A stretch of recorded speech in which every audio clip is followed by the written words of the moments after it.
Thank you very much. Am I audible? Yes, Professor. Yes, Professor. How are you? Hope everything is good. Yes, I'm good. Yes. Well, thank you very much for kindly accepting our invitation for today's session. And hopefully today we're going to talk about the Pakistani Gulf relations and how critically we can just analyze throughout the processes. And without just taking any further time, I just want to yield the floor to you. And then we may start as if you were ready, Professor.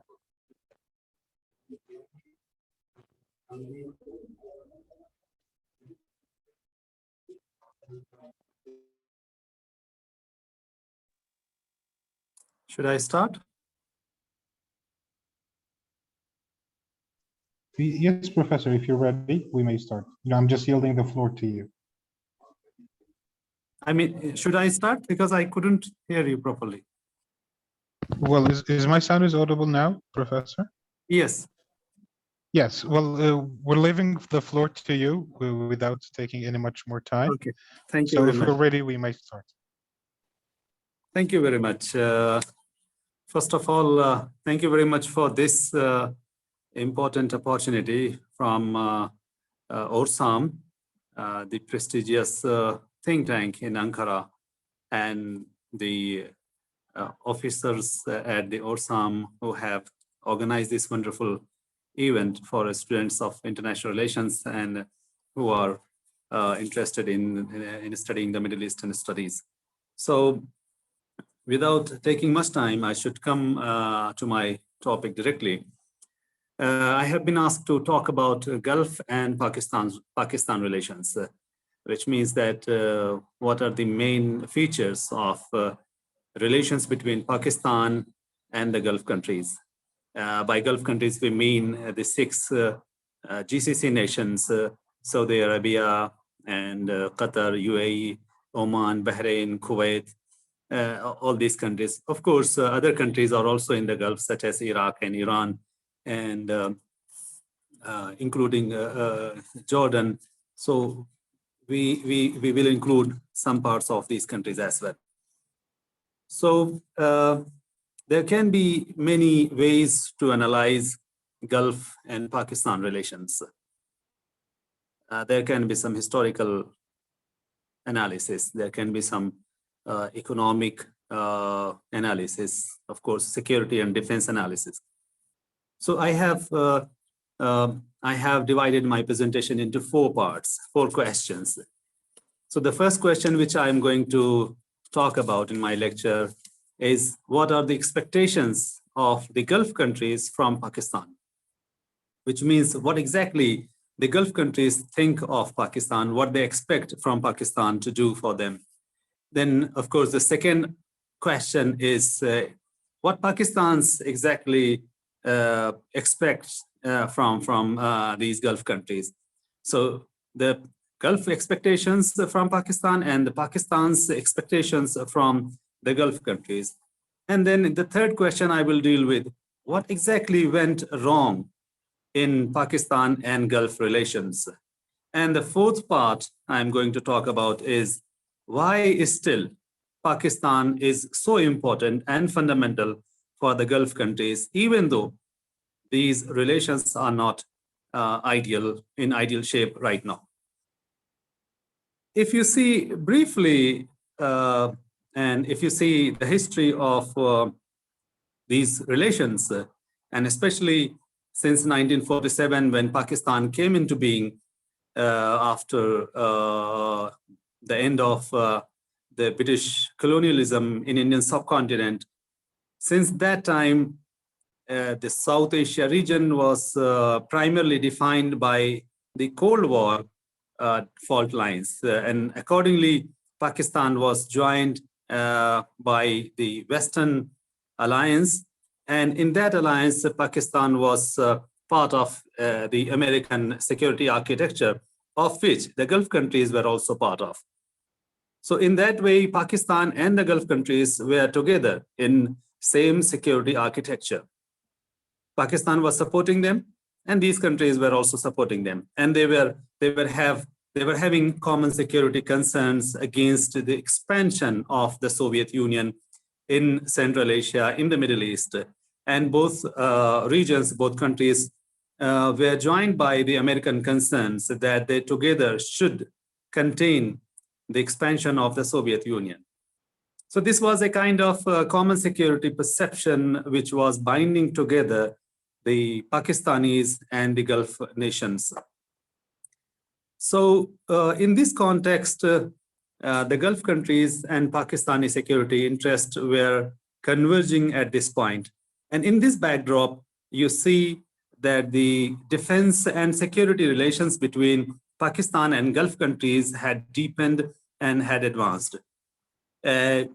We know that Pakistan army was quite important in training and bringing up the Gulf armies in all countries. For example, if you see Saudi army, the Arab Emirates, and the Bahraini, and the Kuwaiti army, and of course the Qatari armies. So all these armies, you see that the role of Pakistani army is quite important there in training these forces and building an important security architecture for these countries. At the same time, Pakistan was also quite important for the security of the holy mosques in Mecca and Medina. And for this purpose, Saudi and Pakistani relations was quite important. And if we go by the quotation of former Saudi intelligence chief, Turki al-Faisal, he had famously once said that Pakistan and Gulf countries, Gulf relations are one of the big examples that two countries can have strongest relations without having any official agreement between them. So this is a relation which you may not find on the paper. If you find an agreement on the paper, you may not find it, but the relation is so deep and so confident that you can see it everywhere. And that is why Prince Turki al-Faisal had famously said that these are the unique relations which can be found without any paper. In this way, you see the list of expectations of the Gulf countries from Pakistan is about security, about defense, and especially in defense, because the security and the defense of the Gulf countries was so fragile. They were dependent on the big powers, especially the Americans and the British forces, and they wanted to have to diversify, and they wanted to have a Muslim nation, especially Pakistan, on their side. So they wanted to have close relations with Pakistan. And in this background, it is important to note that the Gulf countries had invested a lot in Pakistani army. If you see the relation between Gulf countries and political parties of Pakistan and the Gulf countries and the military of Pakistan, so you can easily see that the relation between Pakistani military and the Gulf countries are more important than the Gulf countries or the relations between the political leaderships. So in this way, Pakistani military is very close to all the Gulf countries, and there are very, very informal relations between these regimes, the military and the ruling regime of the Gulf countries. If you ask what is the example of this relationship, the Gulf countries had developed a special relationship with the militaries of the Muslim countries. One of the good examples is Egypt, where the Gulf countries do not have strong relations with political personalities or political leadership of the country. The relationship between political leadership of Egypt and Gulf countries is quite weak, but the relationship between the political leadership of the Gulf countries and the defense and military leadership of Egypt is very strong and almost unparalleled. On the same line, the Gulf countries had tried to build a very confident relation between them and the Pakistani military. And one of the examples of this strong relations, you can see that when in 2015, when the Gulf countries decided to make the first Islamic military alliance against ISIS, the first chief of this Islamic alliance was Pakistan's chief military chief, Mr. General Rahil Sharif. Among other expectations which the Gulf countries have from Pakistan are cheap labors, because Pakistan has a huge population, almost now they have 200 million population, and they are the main source of cheap labor. So you can see in the Gulf countries, more than 4 million Pakistanis are working in different Gulf countries, and they are from drivers to cleaners to maintenance to managers in bank sector. In all sectors, you can see Pakistanis are there, and they are working in at different levels. And these labors are quite cheap labors, which they cannot get from any other country. One of the most important objects of or the expectations which the Gulf countries have from Pakistan is the containment of Iran. As you know, that especially the Islamic Revolution of Iran had posed a serious threat to Pakistan, to the Gulf countries' security, because the Islamic leadership of Iran, they announced that they want to export the Islamic Revolution to the Gulf countries, and they want to establish the same Islamic regime in the Gulf countries which they have established in Iran. It was considered as a direct threat against the regime of the Gulf countries, and they wanted to have some strong backing from any Sunni Islamic country, which Pakistan was indeed ready to provide. And they thought that Iran can be contained by Pakistan because Pakistan has a long border with Iran, and in case of any conflict with the Gulf countries, Pakistan may help these Gulf countries to stop or to discourage Iran from being an aggressor against the Gulf countries. So we have to consider these expectations quite seriously. One of the expectations which these Gulf countries had from Pakistan was nuclear deterrence, because Pakistan has a nuclear power, and this is the only Islamic country or Muslim country which had nuclear bomb.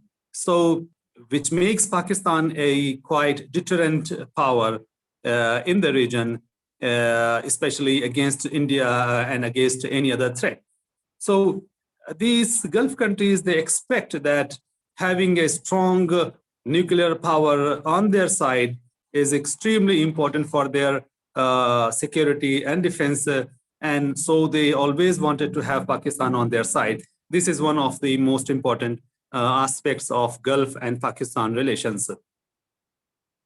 And of course, Pakistan's geopolitical location is also quite important, because Pakistan can influence the regions in South Asia, in Central Asia, especially in Afghanistan.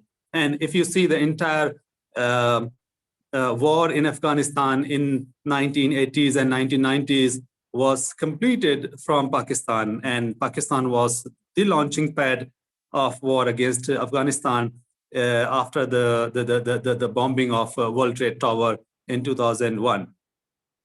So Pakistan has a unique geopolitical location, which is always influencing many geographies.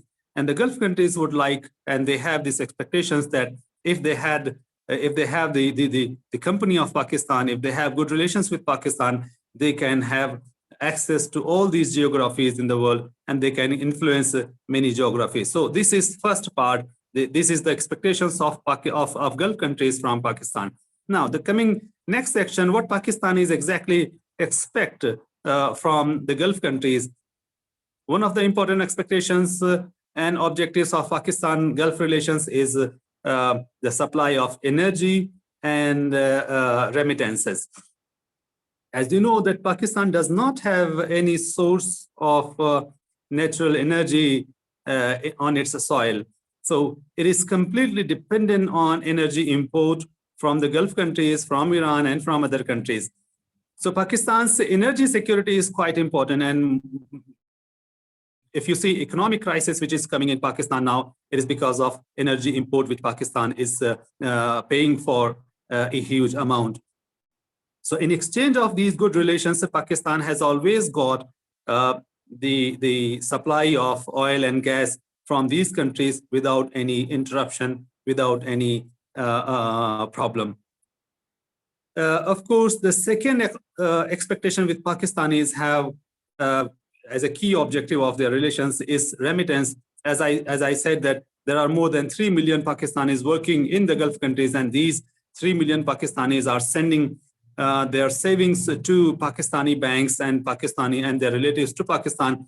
So this is making a huge amount and huge contribution to Pakistani economy, and Pakistan, especially when Pakistani economy is not working very well, these remittances are hard cash which are coming into their account, and they are very much dependent on these kind of remittances.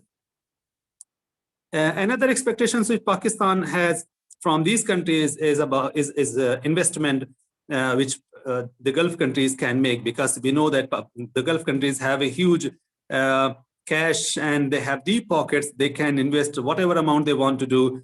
They can invest 10 billion, 50 billion, 20 million, whatever amount they want to invest in a country, they can invest. They have that kind of resource. So Pakistan is always tried to attract these Gulf countries to invest in their country and invest in different sectors. So having Gulf investment in Pakistan has been one of the most important objective of Pakistan's policy in the Gulf. But as I will explain ahead, that this objective has not been achieved successfully, and they have been expecting more and more. Another important expectation which Pakistanis have from these Gulf countries is about India containment. As you know, that India-Pakistan relations are not very good. They have been fighting on the issue of Jammu and Kashmir. They have fought almost 3 wars, and Pakistan has been very crucial in doing many activities in Pakistan and to making Kashmir a global issue, an international issue, which has angered India very much. And Pakistan wanted to have the support of all these Gulf countries on the issue of Kashmir, and also Pakistan wanted to contain India or to restrict the influence of India in all global platforms. For example, if you see, when India wanted to become the member of Organization of Islamic Country, OIC, in 1960s, it was Pakistan which blocked the membership of India in the OIC. So to contain India with the help of Gulf countries has been one of the important objectives of Pakistan's policy. And then another expectation which Pakistanis have from the Gulf countries is the partnership from the big countries, especially the United States. You know that the Americans and the British and other big countries, they have been supporting the Gulf countries, and Pakistan expected that with support of the Gulf countries, they will also get the support of these important countries in its domestic politics. And the example of this support, you can see when the Soviet Union attacked Afghanistan in 1980s and the Afghan war happened, the Gulf countries were quite instrumental in providing support and American support to Pakistan. And most of the American help came to Pakistan via Saudi Arabia and other Gulf countries. So the most important cooperation between Americans and the Gulf and Pakistan happened during the Afghan war. So Pakistan expects that with the help of good relations with the Gulf countries, they can also have good relations with other global powers. So now the third section, I would like to highlight what went wrong, why this relationship is not working anymore, or why Pakistani expectations or the Gulf expectations were not fulfilled despite having these so many positive things on both sides. So one of the reasons why this relation is not working very well, the first reason is that Gulf countries have got alternatives for their security and defense. If you see, in the last 20 years, the relationship between Gulf countries and Israel has improved very much. So the key security concern and the main threat perception which was coming from Israel and from Iran. So now Gulf countries have good relations with Israel, so they don't have that kind of threat perception from Israel.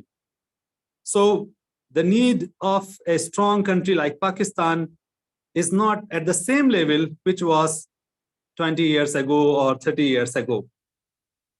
At the same time, Gulf states have also got huge support from the Western countries, and they have got their military modernized by all the Western countries. They have got the supplies of the most sophisticated weapons from the Gulf, from the Western countries. So their dependence or their need of Pakistan is not at the same level which was in 20 years ago. So we can see the Gulf states are not that much dependent on Pakistan for their defense as they were, or they could be a few years or few decades ago. Pakistan, what went wrong? One reason can be seen in Pakistan's failure to stop Iran to become a threat for the Gulf countries. As I said, one of the objectives of relations between Gulf countries and Pakistan was to contain Iran. The Gulf countries wanted Pakistan to contain Iran from becoming a threat to the Gulf countries. In the last 20 years, if you analyze, you can find that Pakistan had tried to balance between Saudi Arabia and Iran. Pakistan had not acted strongly against Iran and did not have the same policy against Iran as Saudi Arabia has. On many occasions, when Saudi Arabia wanted Pakistan to act against Iran, Pakistan has refused. One example, in Yemen, when Saudi Arabia wanted to launch a military operation in Yemen against the Houthis are the forces which are supported by Iran, and they wanted to have the support of a Pakistani military and Pakistan. In Pakistani parliament, there was a debate whether Pakistan should send its military, whether Pakistan should support the Saudi-led operation or not. The Pakistani parliament clearly said that they would not take any side in this conflict, which means that they would like to remain neutral. They would not go against Iran. They would not go against anyone. And this was the position which became a big issue in their relations, in their bilateral relations. And the Saudi-led alliance and the United Arab Emirates and other countries, they found it extremely negative in their relationship because they wanted to have Pakistani support in this important challenge. If you remember very well that it was Pakistan which was accused of providing nuclear capabilities to Iran. And because of these capabilities, Iran has become, or Iran is trying to become, or Iran has been accused of acquiring nuclear capabilities. And Pakistani scientists have been accused of providing these technology to Iran, and which has angered the Gulf countries and especially Saudi Arabia. Because of them, Iran is becoming a nuclearly capable country. One important aspect of why these relations are not working very well is that if you see the global security architecture and especially the post-Cold War politics, the fundamental assumptions of global politics have changed. 30 years ago or at the time of end of the Cold War, we were talking about Russia and the United States. There were two powers in the world. They were competing with each other, and all the countries were divided between these two camps. But in coming years, when you can see that these two countries also changed very much, and their priorities also changed, and China has emerged as an important player, and China has become a new security threat for the dominance of the Western countries. So the American interest or American attention on Russia has shifted from Russia to China. At the same time, the Chinese economy has expanded very much, and China has become an economically superpower or powerful country. So the hegemony or the dominance of the Western countries has started declining. So the importance of Pakistan was quite significant during the Cold War and aftermath of the Cold War. But since China has become an important player, and Russia, the role of Russia in many other geographies has also reduced, and American power has also declined. So the importance of Pakistan has also declined for these countries. Another aspect why Pakistan and Gulf countries' relations are not working very well is that Pakistan's domestic politics has become quite difficult, especially after the Afghan war, especially the 2001 when Afghanistan war has started. The implications of this war in Pakistan's domestic politics were quite strong, and suicide bombing and in Shia-Sunni war and many other internal conflict has started in Pakistan, and thousands of people were killed in Pakistan. So Pakistan's economy, Pakistan's society, and Pakistan's overall politics had become quite fragile, vulnerable, and quite unpredictable. Such a weak country, such a weak society, such a weak state cannot be very useful for the Gulf countries. If you compare the growth of Pakistan's economy, the growth of Pakistan's society, and the growth of Pakistan's social indicators, and if you compare them with the Gulf countries, you find that Gulf countries have progressed much more and beyond what Pakistan could have achieved in these years. For example, if you see in terms of literacy, in terms of urbanization, in terms of overall developments, you can see that Pakistan has declined, and the Pakistani society is becoming more and more weak, while the Gulf countries have become quite advanced, and they have achieved many of the social development indicators. So on social development issues, both countries are incompatible to each other. So Pakistan's dependency on the Gulf countries is increasing, and the need of Pakistan for the Gulf countries is not at the same level. Another aspect of why Pakistan is no longer important for the Gulf countries is that Pakistan cannot supply or could not supply the skilled workforce. If you see, as I mentioned, that the society in the Gulf countries has changed, the literacy rate has changed in the Gulf countries, and the role of oil economy has also changed.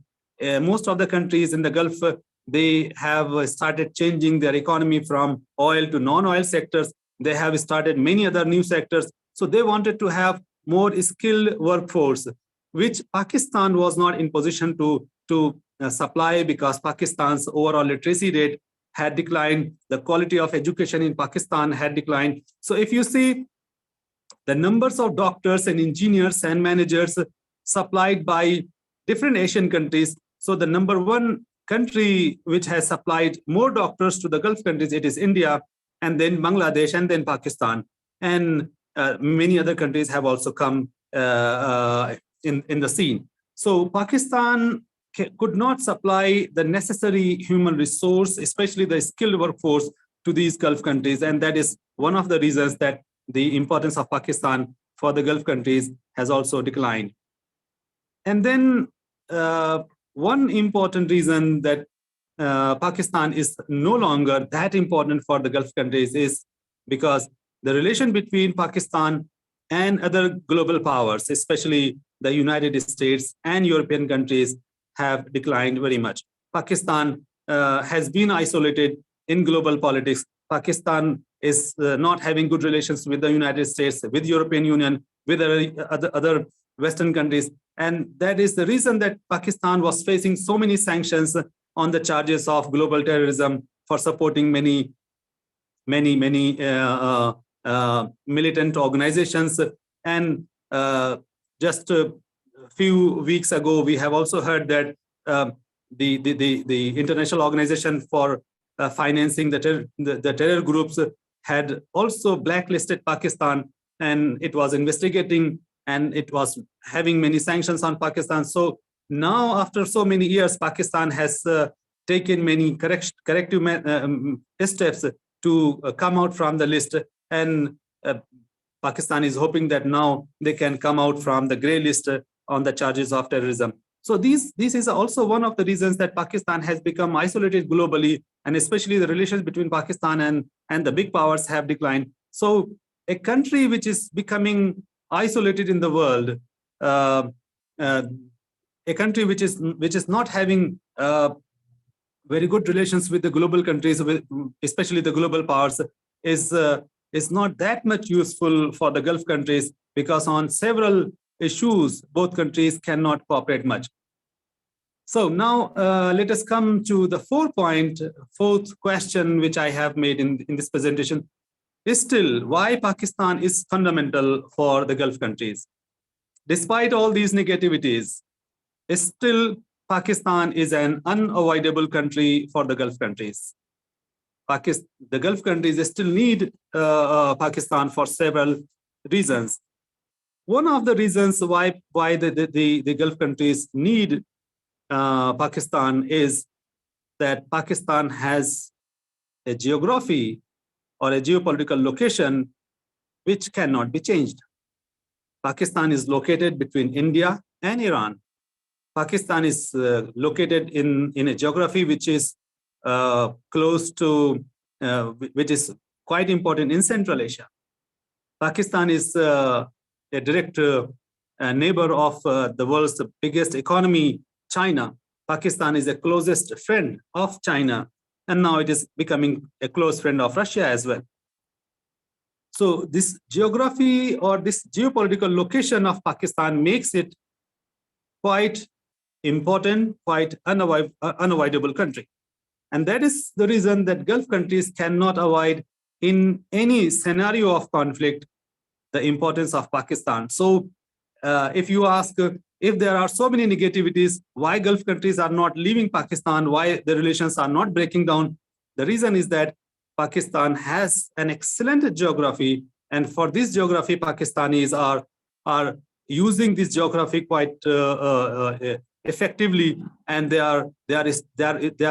have established themselves as an important player in their geography. The Pakistani military is still quite strong, and the Pakistani military has been playing its role quite effectively, and that is why they have been, despite all challenges, internal strife, wars, and economic challenges, the Pakistani military has managed to keep the influence of Pakistan in the region unchallengeable. And that is the reason that the Gulf countries would still like to have Pakistan on their side. So in short, I can say that Pakistan is still in the game. It is not out of the game. Another reason why Pakistan is quite important for the Gulf countries is because of its exclusive relations with China. No other country in the world has this kind of relations with China which Pakistanis have. And especially the defense relations between Pakistan and China, economic relations with China, and Chinese have unfolded their important Belt and Road Initiative, which goes via Pakistan. And for this purpose, Chinese have invested the huge amount in Pakistan, which they call CPEC, China-Pakistan Economic Corridor. So this corridor is becoming a kind of lifeline for entire Belt and Road Initiative, which is going to connect China with all global markets via Eurasia and the Middle East. So Pakistan is going to use this status quite effectively, and for this purpose, the Gulf countries will remain, will keep paying attention to Pakistan, and they cannot leave Pakistan as of now. Also, as I said, that one of the aspects of Pakistan is its identity as an Islamic nation. Pakistan is the only country which is huge, or the largest Islamic country in terms of population, and it is the biggest Sunni population in the world.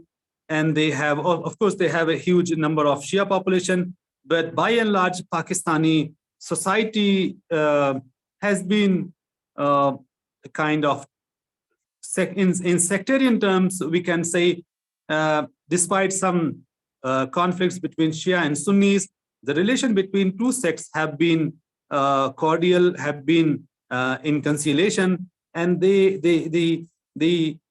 as an Islamic identity, or as an Islamic country, they have been establishing themselves as a successful Muslim nation. So in the leadership of Islamic world, Pakistan has a strong claim that Pakistan can be the leader of Islamic country. If other countries cannot be leader of Islamic world, then Pakistan can claim. And the religious organizations in Pakistan, or the religious scholarship in Pakistan, is also quite strong. So, and they have relations with all Islamic world. So they keep investing on their Islamic identity.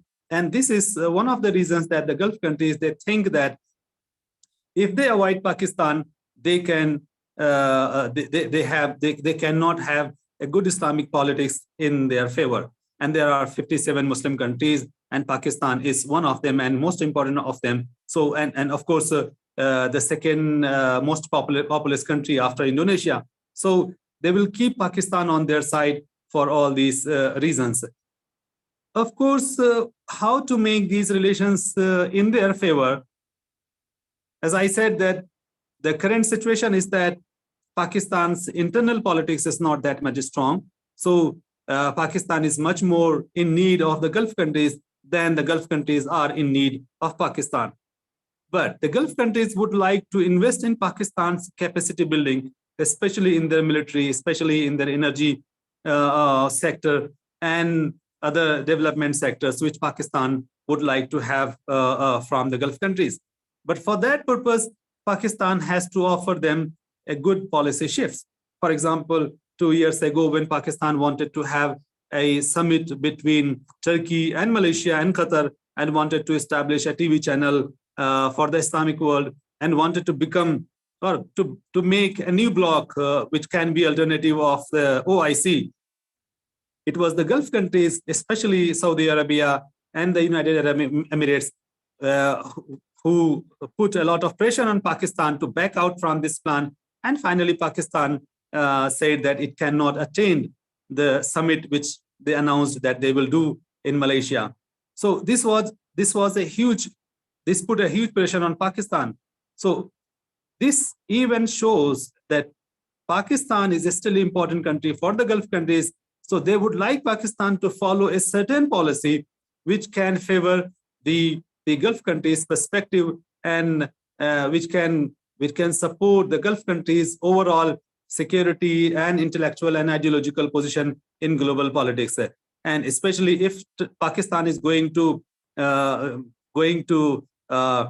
in support of Iran, or in support of Qatar, or in support of Turkey, especially in a way which challenges the position of the Gulf countries, then the Gulf countries would mind it, and they would like to remind the Pakistanis that they cannot have the relations as usual. So the current differences between Pakistan and the Gulf countries, if you see, they are mostly about the foreign policy of Pakistan. Pakistan and Gulf countries have disagreed on Qatar. They have disagreed on Iranian issue. They have disagreed on Turkey. and they have disagreed on Yemen war, for example. So they have a list of disagreements with them. How Pakistanis and the Gulf countries are going to overcome these disagreements, and especially when Pakistani economy is not working very well, this is the challenge of Pakistani politics and the Gulf countries. So at the same time, this is not the topic of this lecture, but the relation between Gulf countries and India have improved dramatically. Gulf countries are investing in India quite a lot in almost all sectors.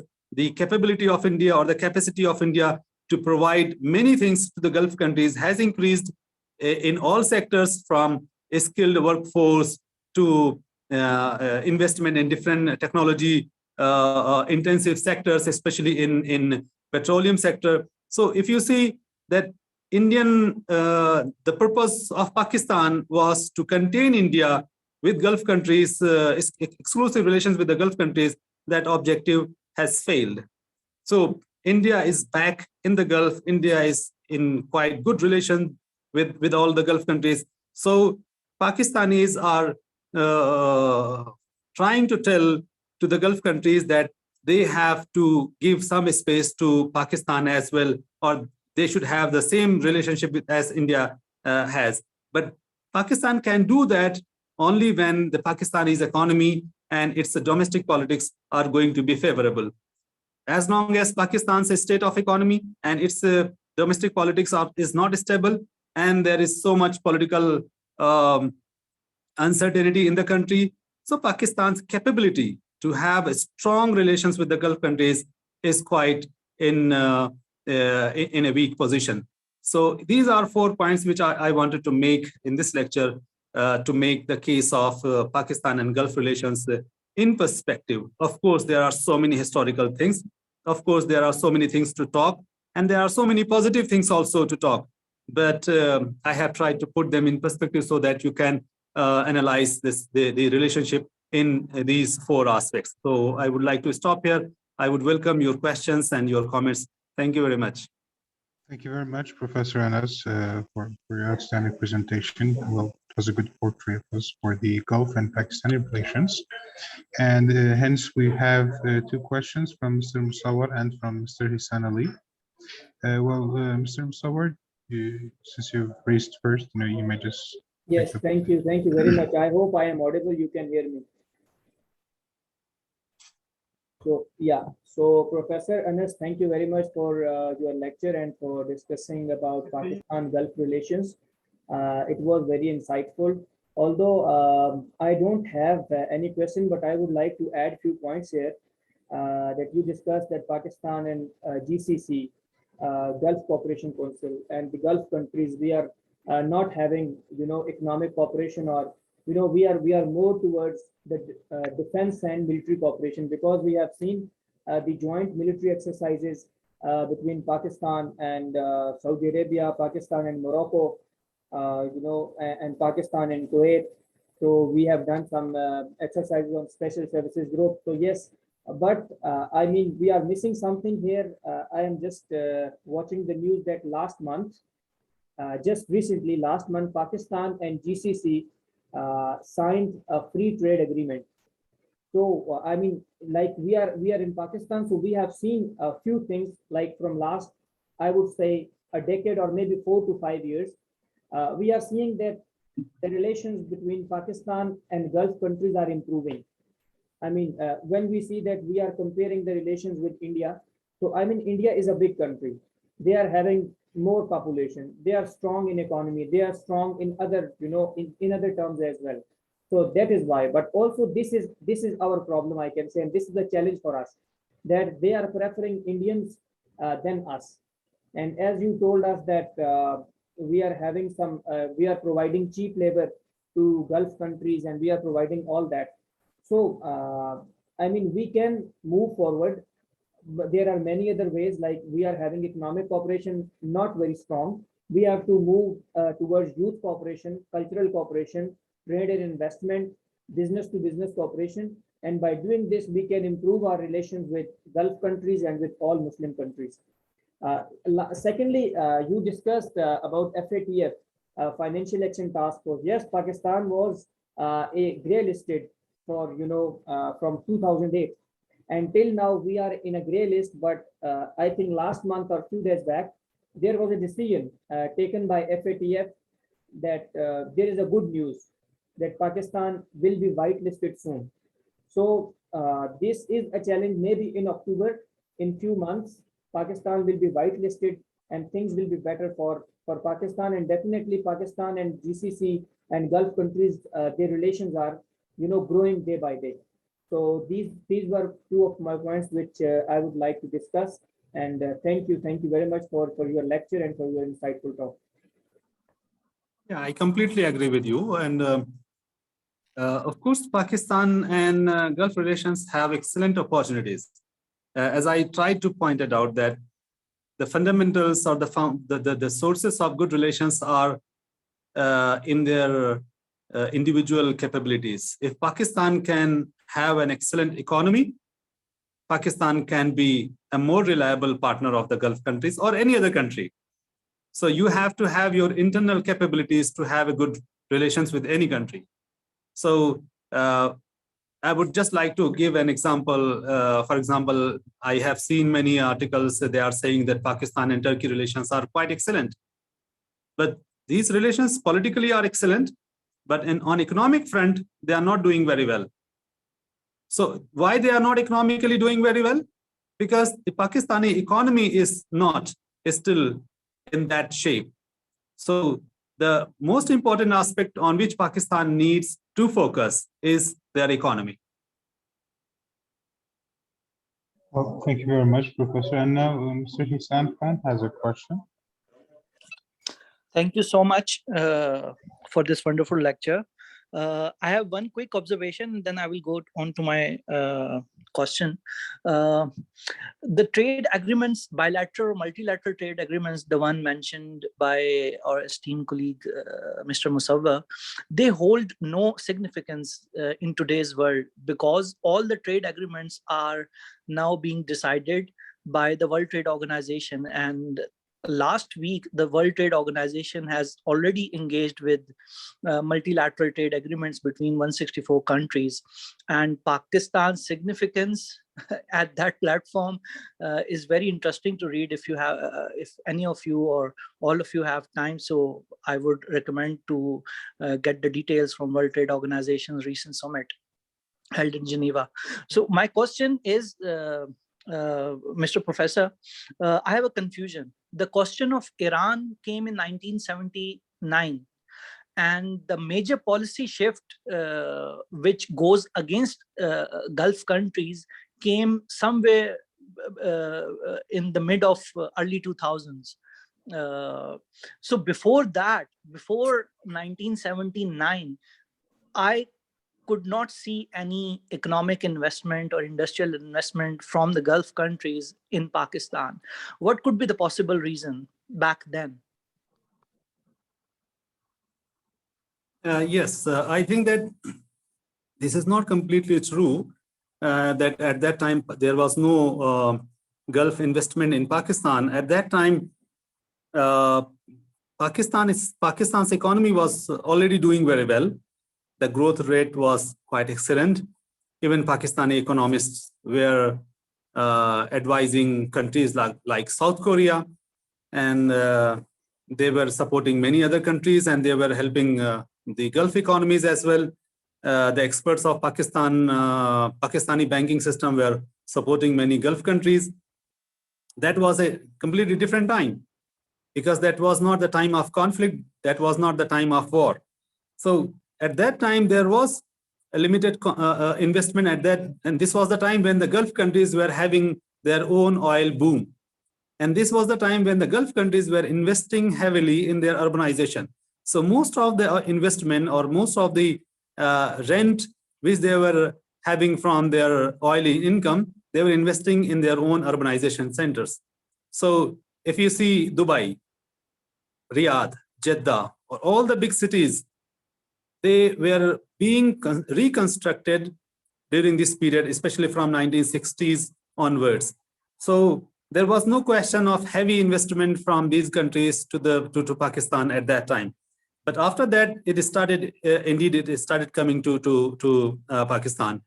But by that time, the Islamic Revolution of of Iran happened, and then the Afghan war also started. So the picture started becoming quite complicated. Yeah, there is one more question from one of the friends. I have one question about the Pakistan relations with India. What have been the India's position after the Khan's destitutions? I think that this lecture is about Gulf and Pakistan relations. So I don't know. You know very well what India has to say. Indian statements. I have not seen any statement coming from Indian officials about Imran Khan, and I don't think that Indian government makes a statement when there is a change of government. When Shehbaz Sharif became Prime Minister of India congratulated him, and he sent a tweet, and Prime Minister of Pakistan also responded. They sent a letter, and he got the reply also. So these were all customary things which normally all head of the states and head of the governments, they always exchange, whether they have good relations or bad relations, but they always maintain this kind of cordial exchange of greetings. Well, I guess now, Professor, we don't have any further questions. As I see, far from now. So I would like to appreciate your time and once more welcoming here in our program. Thank you very much, Professor, and I would like to extend my greetings also to the participants and hope to see you very soon, inshallah. Thank you very much.